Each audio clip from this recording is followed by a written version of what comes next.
Allô? Salam. Walaikum salam. Oustaz, moi je suis Kouda Suleiman. Ok, enchanté. Tu m'appelles d'où? Je vous appelle d'abord, vous voyez. D'accord.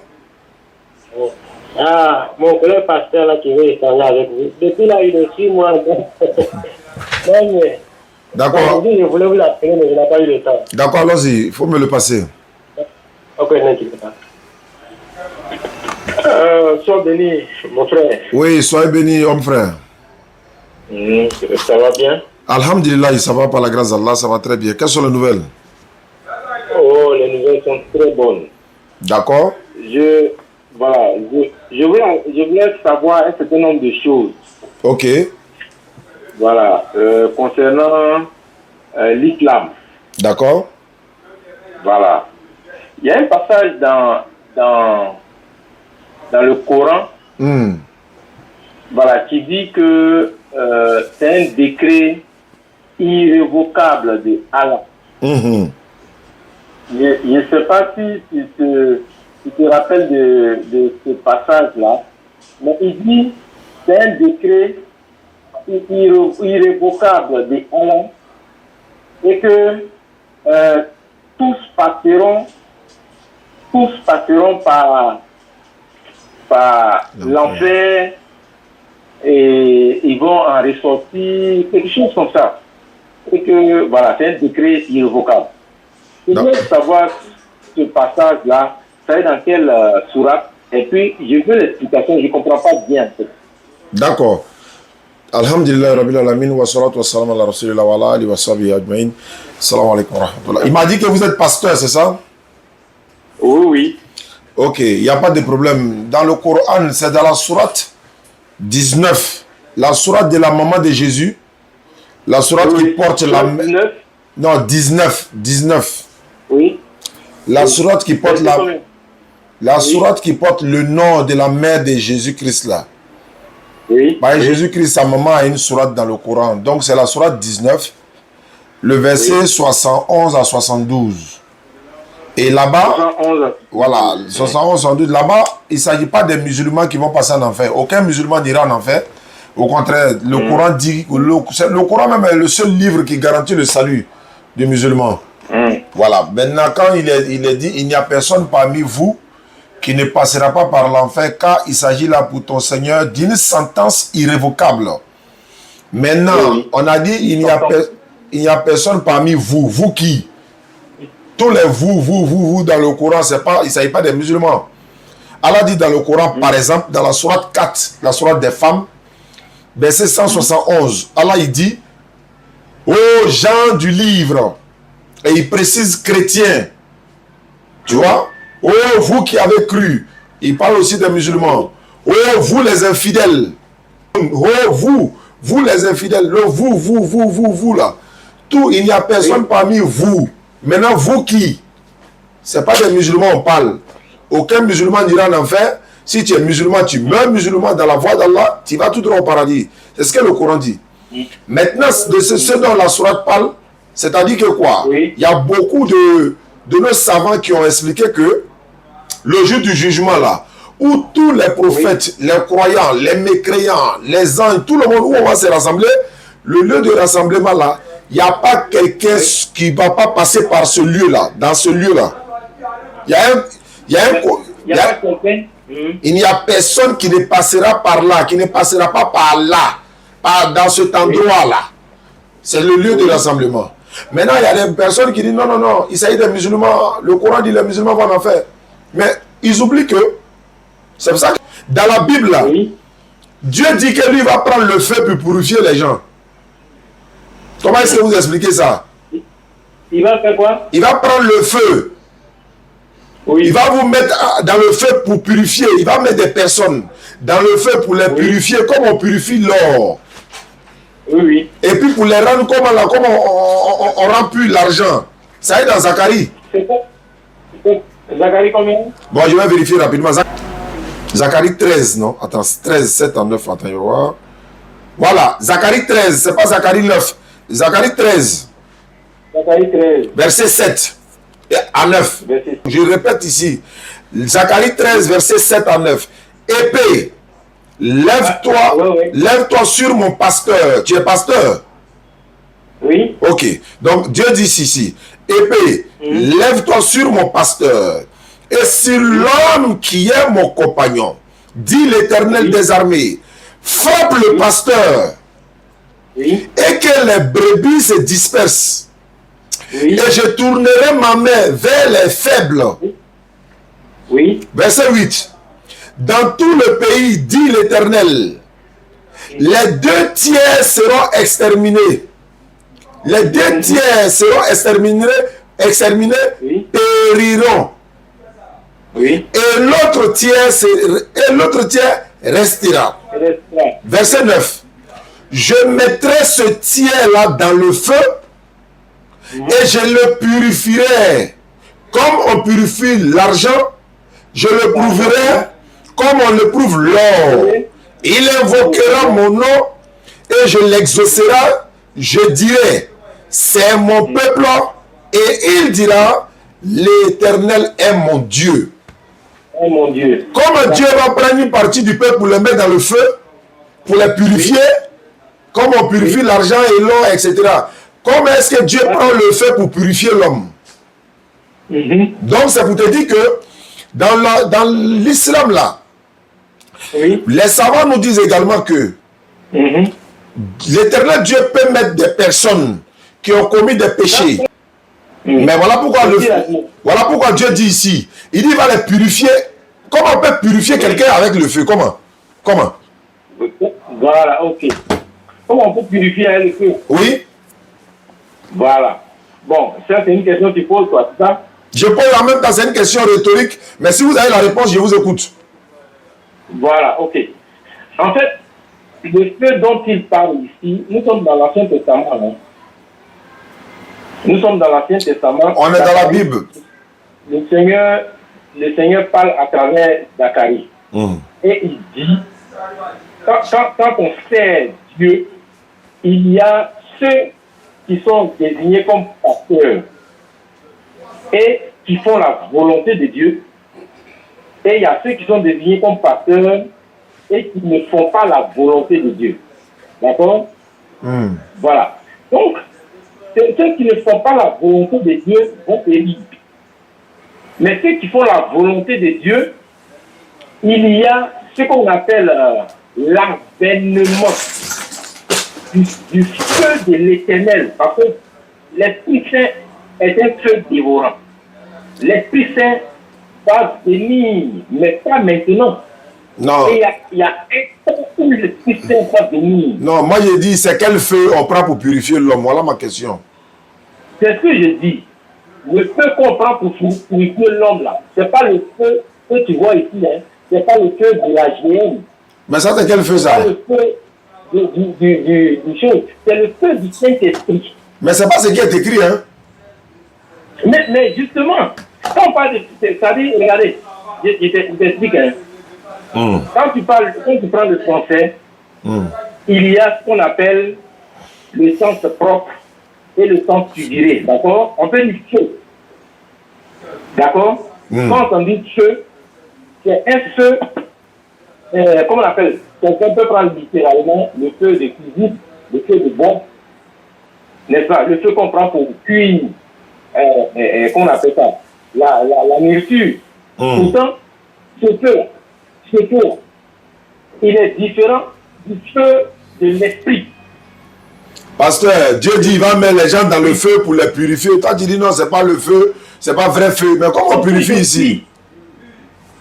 Bon, il y a un autre passage. Il y a un autre passage encore dans la même Bible là que je peux donner encore. Ça c'est dans Marc ça. Là-bas même là. Ça c'est Dieu dit tout le monde passera par le feu de la souffrance. Oh là-bas c'est feu de souffrance hein. Marc combien? Marc 9, 49. Bon, on va prendre 47 à 49. Marc 9. 47 et 49. Jusqu'à 49. 47.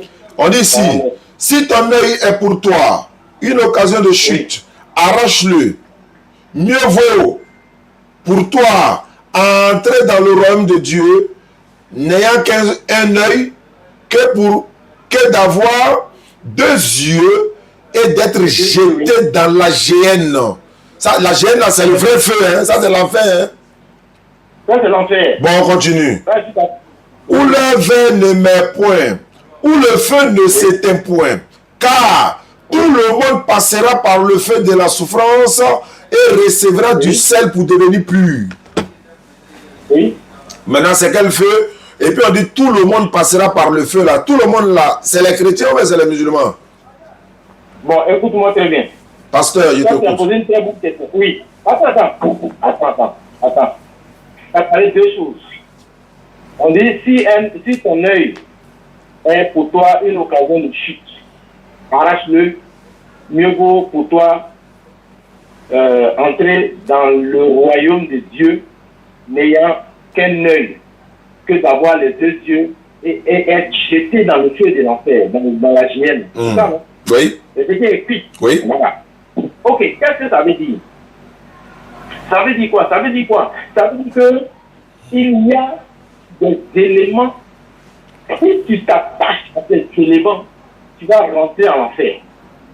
Mais ces éléments-là, si tu ne te détaches pas de ces éléments-là, par exemple, je te donne un exemple. Donne-moi un exemple. Je parle de l'amour de l'argent, par exemple. D'accord. L'argent, il n'est ni bon ni mauvais. C'est, comment on appelle ça? La considération qu'on fait pour lui, là, c'est un problème pour nous. Si tu considères l'argent comme ton Dieu, alors l'argent est comme un handicap. Si tu ne te fais pas de cet argent-là, tu seras considéré comme un riche, tu ne rentreras pas dans le royaume de Dieu. Non. Ça, je suis pas d'accord. Autant que privé. Parce que quand il parle ici, là, il ne parle pas de l'œil physique. Non, il y a des gens qui prennent leur argent pour faire le bien avec ça. Toi, tu dis l'argent n'est pas bon, c'est pas mauvais. Je ne suis pas d'accord. Il y a des gens qui ont pris leur argent, je t'explique. Il y a des personnes.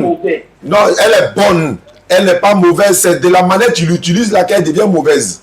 L'argent n'est pas mauvaise. J'étais en train de parler. Non, tu dis l'argent est mauvaise, en même elle n'est pas bonne, elle n'est pas mauvaise. Je dis l'argent n'est ni bon ni mauvais. Non, je ne suis pas d'accord. L'argent est bon, c'est de la manière que tu l'utilises là qui devient mauvais. C'est comme, et puis de la manière, je vais vous donner des exemples aussi, tu as donné ton exemple, je ne suis pas d'accord, mais je donne mon exemple. D'abord, de la manière que tu acquiers l'argent là, ça doit être bon, de la manière que tu l'utilises doit être bon. Il y en a qui ont tué des gens, il y a des gens qui ont tué des gens pour avoir l'argent, ça c'est pas bon. Il y a des gens qui ont volé, agressé, ils ont eu l'argent, c'est pas bon.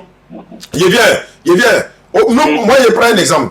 Il y a un monsieur, Dieu lui a donné les moyens. Il nous a fait partir, faire le pèlerinage, le 5e pilier de l'islam. Nous sommes partis. Toi, tu as dit que l'argent n'est pas bon. Donc, lui, son argent, là, il a utilisé pour faire le bien, non?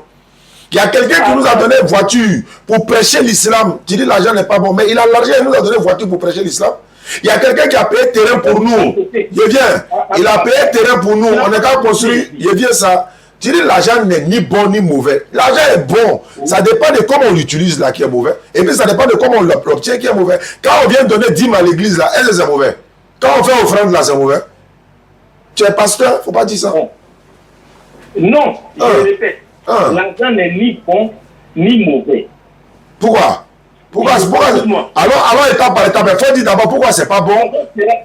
Enfin, quand je dis l'argent n'est ni bon ni mauvais, dans comment on appelle ça, dans son fondement, c'est la manière dont que tu vas utiliser là, ça sera bon, ou bien ça sera mauvais. C'est ce que je viens de dire, non? Ça te conduit à l'enfer, soit ça te sauve. Mais tu as dit que riche ne rentre pas au paradis. Toi, tu dis riche ne rentre pas au paradis. Pourquoi tu peux dire ça? C'est ça. Non, écoute-moi. On est en train de parler de l'œil. Je parle de l'œil. Si ton œil gauche t'empêche de rentrer au paradis, il faut l'enlever. Tu penses que c'est l'œil qui dit qu'on voit ici? C'est ça, non? Non, moi, ma question se trouve au verset 49 de Marc 9, là. Ils ont dit, tout le monde passera par le feu de la souffrance. Tout le monde, là, on parle de qui? Et puis, c'est quel feu? Voilà ma question simple. Au verset 49, oui. Il est écrit, car tout homme sera salé de feu. Bon, moi dans ma version parole de vie ici, ils ont mis tout le monde sera salé du. Tout le monde passera. Non, il bien. Tout le monde passera par. Il vient, il a dit, c'est que. Attends, pasteur, vous n'avez qu'une seule. Écoute-moi. Bon, d'accord, faut parler. Voilà. On dit tout le monde sera salé de feu. Ça veut dire quoi? Ça veut dire que tout le monde sera jugé. Non, on dit tout le monde passera. Tout le monde passera par le feu de la souffrance. C'est où ça? Voilà, c'est ce que je vais vous expliquer. Vous ne lisez qu'une seule version de Bible. Moi, il y en a près de 14 à 15 versions de Bible. Dans la version parole de vie, je dis, dans la version parole de vie, la Bible parole de vie, il est écrit ceci. Oui. Tout le monde passera par le feu de la souffrance et recevra du sel pour devenir pur. Marc 9, 49. Oui. Alors, mais ce qui est écrit ici, là, ce qui est écrit, on dit, verset 48, où le verre ne meurt point et où le feu ne s'éteindra point. Car tout homme, c'est pas tout le monde, il n'y en a pas du tout. Ils ont écrit ça, c'est dans ma version ici. Il dit la version, lui, c'est parole de vie, parole de vie. La Bible, il y a la version témoin de Jéhovah, il y a la version Jérusalem, il y a la version Tob, il y a la version Louis II, il y a la version Louis II révisée, il y a la version français courant, il y a la version il y en a plein. Hein? Paul dit 8 secondes. Mais pourquoi tu n'as pas lu pour moi là aussi? Bon, c'est ce que j'ai dit, tu as lu pour toi, non? Chacun a sa Bible, non? Moi dans ma Bible, ils ont mis tout le monde passera par le feu de la souffrance et recevra du sel pour devenir pur. On dit tout le monde dans le feu de la souffrance. Maintenant, je vais répondre à votre question.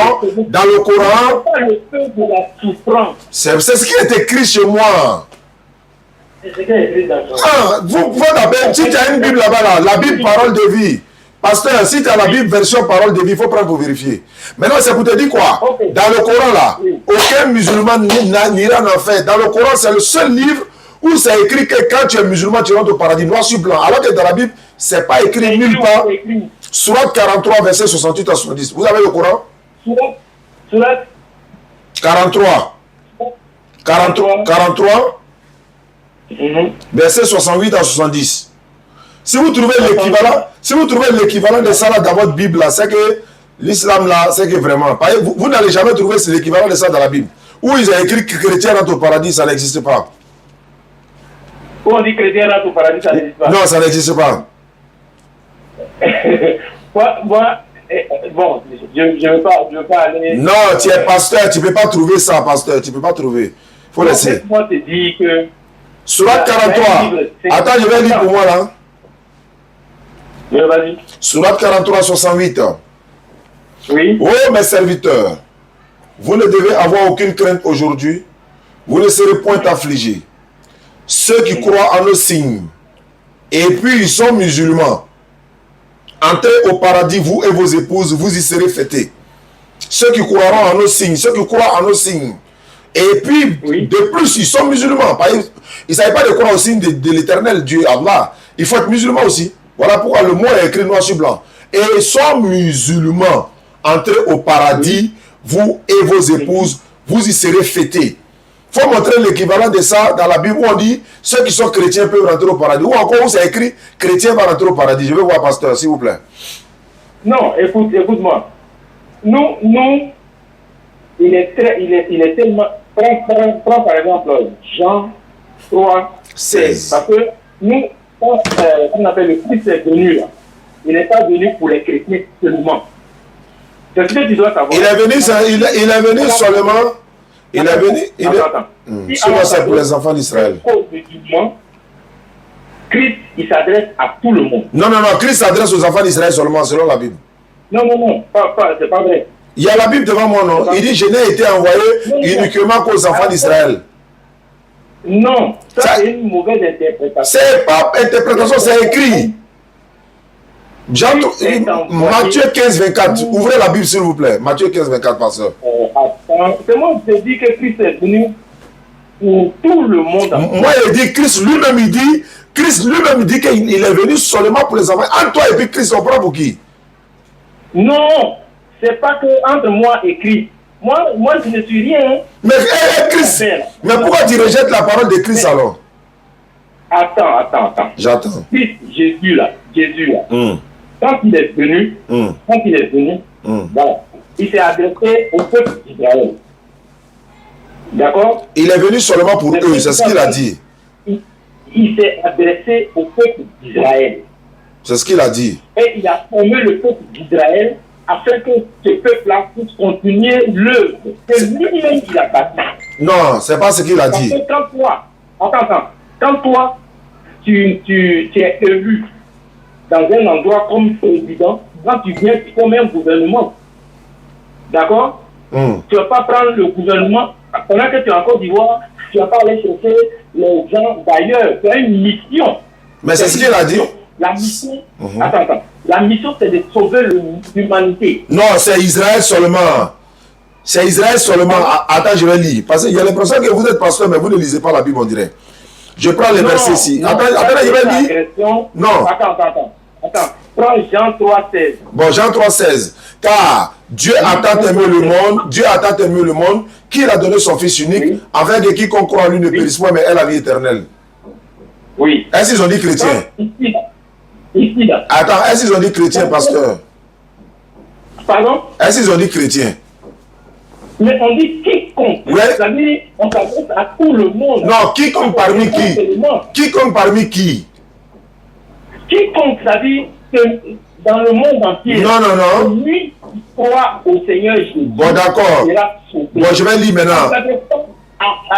Aux chrétiens seulement. Bon, je lis la lecture maintenant. Écoutez, Acte 13, verset. Attends, je vais lire le verset que vous reliez là. Attends, je vais lire la Bible. Si tu prends Jean 1, verset 12. Jean 1, verset 1 au verset 14. Jean 1, verset 1 au verset 14. Verset 14 dit quoi? Et la parole a été faite chair, pleine de grâce et de vérité. Elle a habité parmi nous, pleine de grâce et de vérité. Et nous avons contemplé sa gloire, une gloire comme celle du Fils unique venu du Père. On ne parle toujours pas des chrétiens là-bas. Je lis maintenant. Mais je te dis que le Christ ne s'adresse pas seulement. Il a donné la référence. Attends, il a donné la référence. C'est la Bible qui parle, c'est pas vous. Je dis Jean 1, verset 1 au verset 14. Il n'est pas dit là-bas que c'est l'humanité tout entière. C'est pas écrit là-bas. Ah, parce que... Oui. Bon, lisez. Regarde, Bon, lisez. Lisez, je vous écoute. Voilà, faut lire. Voilà, je lis la parole de Dieu. Moi, en attendant que tu lis, moi, il lit Acte 13, 23. Jean 1. Jean 1. Il ne veut même pas que je lis mon passage. Au verset 1, au commencement était la parole. La parole était avec Dieu. Et la parole était Dieu. La parole, elle a été au commencement avec Dieu. Toutes choses ont été faites par elle. Et rien de ce qui a été fait n'a été fait sans elle. En elle était la vie. Et la vie était la lumière des hommes. La lumière vit dans les ténèbres. Et les ténèbres ne l'ont point reçue. Il y a eu un homme qui a été envoyé au verset 12. Il est écrit. Pourquoi tu as sauté comme ça? Non. Il y a un passage où on dit, il est venu chez les siens et les siens ne l'ont point reçu. Les siens là, est-ce que c'est toute l'humanité? Les siens là, est-ce que c'est toute l'humanité? Est-ce que les siens là, c'est toute l'humanité? Non. Alors? Mais on dit la suite. Quand on parle de il est dit, bon, ok, je continue. Il est venu chez les siens. Oui. Et les siens ne l'ont point reçu. Les siens là, c'est quoi? Les siens là, c'est qui? Est-ce que tu sais pourquoi? Non, il veut dire la définition du mot, il est venu chez les siens. Ça veut dire quoi? Chez les siens, ça veut dire quoi? Les siens, parce qu'il est né à Bethléem. Alors, est-ce que les siens là, c'est toute l'humanité? C'est sa patrie seulement, ce sont ses parents seulement, c'est sa famille là seulement, c'est son peuple seulement. Il est venu chez les siens, dans sa propre patrie, dans sa famille, dans son peuple, et son peuple ne l'a point reçu. Et sa famille l'a rejeté. Alors, est-ce que c'est toute l'humanité qui l'a rejeté? C'est de ça que je parle. Bon, attends, mais bon. Ok, sa famille l'a rejeté, mais la suite, lis la suite. Oui, allons-y, je t'écoute. Il ne fallait pas sauter la partie là, quoi. Lis la suite. Mais à ceux qui l'ont reçu. Oui. Alors, ceux qui l'ont reçu là, c'est qui? C'est toute l'humanité? Non. Non, ça c'est la suite. Attends, tu vas bien comprendre. Ah bon, mais à donc tous ceux, mais à tous ceux. Voilà. Alors, c'est pas toute l'humanité. Tous ceux-là. Oui. Oui. C'est pas chrétien seulement. Mais c'est pas l'humanité tout entière aussi. Dis, attends. Voilà. Jésus est venu dans sa famille. D'accord. Et sa famille l'a rejeté. Alors, peut-être c'est pas toute l'humanité. Ceux qui vont croire en lui seront sauvés. Tous ceux qui vont le recevoir dans leur cœur et vont croire en lui. Maintenant, voilà, je sais. On va dire. Bon, est-ce que le peuple d'Abraham, là, ils ont vu Jésus? Donc, ils vont en enfer, quoi, pasteur? Non. Le peuple de Moïse, là, est-ce qu'ils ont vu Jésus? Non. Donc, ils ne seront pas sauvés aussi. Non. Alors? Écoute-moi. Je t'écoute, pasteur. Quand tu parles du peuple d'Abraham, toi-même, tu te contredis. Comment ça? Voilà, parce que Allah l'a même petit. Quoi? Tu ne le connais même pas. Qui ça? Allah, tu ne le connais pas. Il fait quoi? Attends, il n'entend pas bien, il faut bien dire. J'ai dit quoi? Je dis, tu ne connais pas Allah. Qui t'a dit ça? Je te dis, tu sais pourquoi? Parce que tu viens de te contredire. En disant quoi? Tu parles d'Abraham. Oui. Tu parles d'Abraham. Allah a été comment on appelle ça? A été connu à quelle époque?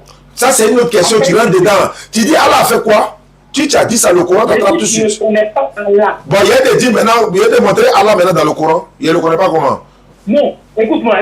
Quand tu parles d'Abraham, il n'y a pas d'Abraham, tu parles d'Allah, je ne connais pas Allah. De te montrer Allah dans le Coran, de te présenter Allah. Je te dis. Alors, il ne faut pas dire ça. Il faut retirer ça. On est dans Jésus ici, là. Il faut laisser Allah, tu connais pas. C'est toi, mais tu ne connais pas Allah. Si tu connaissais Allah, tu allais savoir que c'est Allah qui a créé Jésus et sa maman.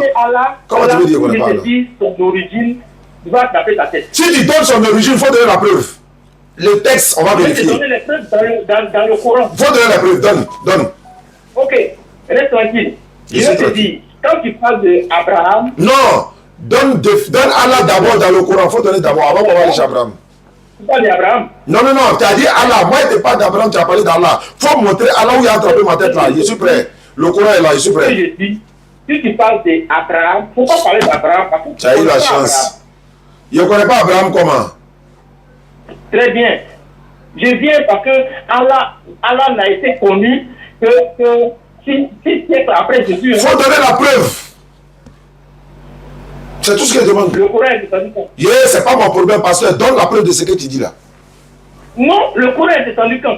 C'est pas ma question. Tu dis je ne connais pas là. Après que Mohamed, 570, le Coran est descendu. Pasteur, arrête de t'embrouiller toi-même. Tout ce que tu as dit là, le Coran est devant moi. Donne la preuve. Il faut donner la preuve. Écoute-moi. Allahu Akbar. Tu as arrêté devant nous musulmans pour dire qu'il ne connaît pas Allah. Tout ce que tu dis là, tu dis que tu as donné la preuve dans le Coran, pasteur, il faut donner la preuve. Le verset combien? Sourate combien, verset combien? Attends. Attends. C'est qu'on va faire. On va faire quoi? Tout ça c'est là. Hein? Quoi? Parce que seulement, je parle les références là dans la tête. Tu as ça. Pourquoi tu avances des choses alors que tu n'as pas de référence dans ta tête? Pourquoi tu dis des choses? Pourquoi tu dis des choses alors que tu n'as pas la référence? C'est pas question de référence. Tu ne peux pas trouver ça dans le Coran. Bon, il faut laisser ça. Avançons, pasteur. On va avancer. J'ai dit, revenons à nos moutons. Jésus dit dans Acte 13, d'abord, la Bible dit ici, Acte 13, 23. Je lis la lecture, tu vas comprendre. Parce que tu ne veux pas qu'il dise ça. Acte 13, 23. C'est de la postérité de David que Dieu, selon sa promesse, a suscité à Israël un sauveur qui est Jésus. Dieu a suscité à Israël, pas à l'humanité tout entière, à Israël un sauveur qui est Jésus. Jésus est sauveur, mais c'est pour les enfants d'Israël. Ça fait un. Deuxièmement, continue. Avant sa venue, Jean-Baptiste avait prêché le baptême à tout le peuple d'Israël. Où est le reste? Il n'y a rien? Non, continue là. Si tu continues de lire, il faut continuer. Mais il a fini de lire? Non. Attends, c'est quel passage? Bon, tu dis de continuer, tu ne vérifies pas. Ah, pasteur. Non, parce que ce que tu es en train de dire là, c'est inscrit dans un contexte. Le contexte là. La fin de la lecture va se situer le contexte. Il n'y a pas fait de lecture ici. On dit Dieu a fait de Jésus un sauveur pour Israël. Jésus, même quand il voulait, avant de naître là, on dit il sera sauveur de qui? De son peuple, non? Matthieu 2, 6. Jésus est sauveur de son peuple. Alors, c'est ce qu'on vient de dire, il est venu chez les siens. Ça, c'est pas vrai. C'est une mauvaise interprétation. C'est pas mauvaise interprétation. Matthieu 2, verset 6 ici. Je lis la lecture ici. Il lui dit, à Bethléem en Judée, car voici ce qui a été écrit par le prophète. Et toi, Bethléem, terre de Juda, tu ne cèdes pas la moindre entre les principales villes de Juda, car de toi sortira un chef qui pètera Israël, mon peuple. C'est Jésus. Attends, écoute-moi. Quoi est mauvaise interprétation? Acte 13 là. C'est verset combien? Acte 13, verset 23. Si tu veux, on commence au verset 14 à 23. Le contexte. Voilà. Acte 13, verset 23.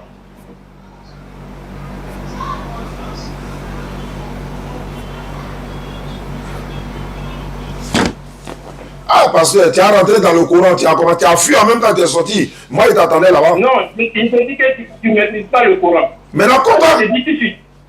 Je vais te donner 5 versets qui vont t'anéantir complètement. D'accord, il faut donner. Je suis prêt. Il y a des gilets. Non, mais je ne sais pas ce qu'on peut dire. Mais moi, il y a de donner un verset. Il y a de donner un verset dans la Bible. Tu as refusé ça parce que tu as dit que c'est faux, que ce n'est pas dans la Bible. Non, pourquoi? Dieu dit dans la Bible que si tu as des problèmes, il faut boire l'alcool pour oublier tes problèmes. Et puis, il faut faire quoi? Il faut boire l'alcool pour oublier tes problèmes. Il faut te saouler pour oublier tes problèmes. Ton Dieu a dit ça dans la Bible, pasteur. Bon, faut me montrer. Il ne montre pas. Il ne montre pas. Il n'a pas dit que tu as avoir mal à la tête aussi. Voilà ça. Si tu es un vrai pasteur, là, tu devrais savoir. Si tu as une digestion, prends un peu d'alcool là. Si c'est de ça que tu parles. C'est pas digestion. Non, non, non. Il n'y a pas de ça, il parle. Ça, c'est dans Timothée. C'est que quand tu parles là, ça, c'est dans Timothée. Non. C'est pas de Timothée, il parle.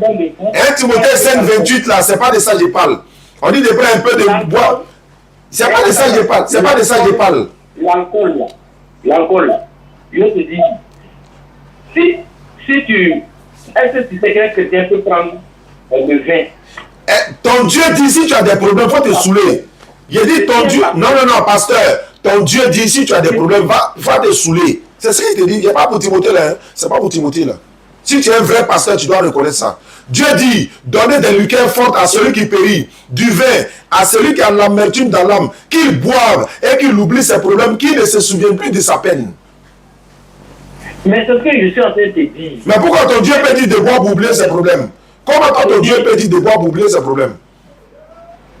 Comment? On n'a même pas encore réglé le problème. Mais tu n'as pas dit que c'est faux. Tu n'as pas dit que tu as donné 5 versets qui vont m'anéantir. Moi, il a donné un sur moi, tu trembles déjà. Dans le Coran. Moi, il te donne dans la Bible aussi. Dans la Bible, là, Dieu regrette pourquoi il a créé l'homme. Comment tu peux concevoir que Dieu peut regretter? Dans la Bible? Bon, ça, tu parles de Moïse. Quel Moïse? Il n'a pas dit Moïse, il a dit Dieu. Il n'a pas dit Moïse. Est-ce que Moïse est Dieu? Il a dit Dieu dit. Ça, c'est Dieu qui a regretté d'avoir créé l'homme. Oui. C'est ça. Donc Dieu peut regretter. Est-ce que Dieu peut regretter, pasteur Dieu? Non, mais écoute-moi. Il t'écoute. Écoute-moi. Il t'écoute. Toi, lui qui est en train de parler là, il s'appelle l'Éternel des armées. On ne le tombe pas. Mais pourquoi il regrette? Il n'est pas omniscient alors. C'est sa souveraineté. Non, c'est qu'il n'est pas omniscient. C'est qu'il n'est pas omniscient. C'est qu'il ne connaît pas toutes choses. Parce que quelqu'un qui regrette là, il ne connaît pas. Regrette veut dire qu'il ne savait pas.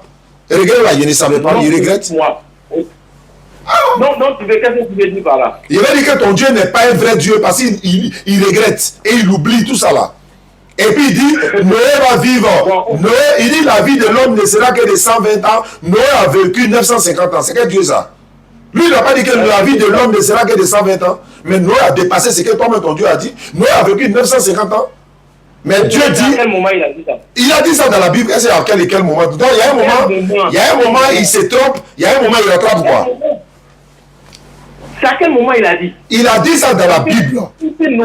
Si Noé a vécu 950 ans, et au-delà de ça, il a dit le plus, il a été clair. Il dit quoi? Dieu là, il ne se dit pas. Il a dit quoi? Il a dit quoi? Dieu là, je te dis. Il dit la vie de l'homme ne sera que de 120 ans.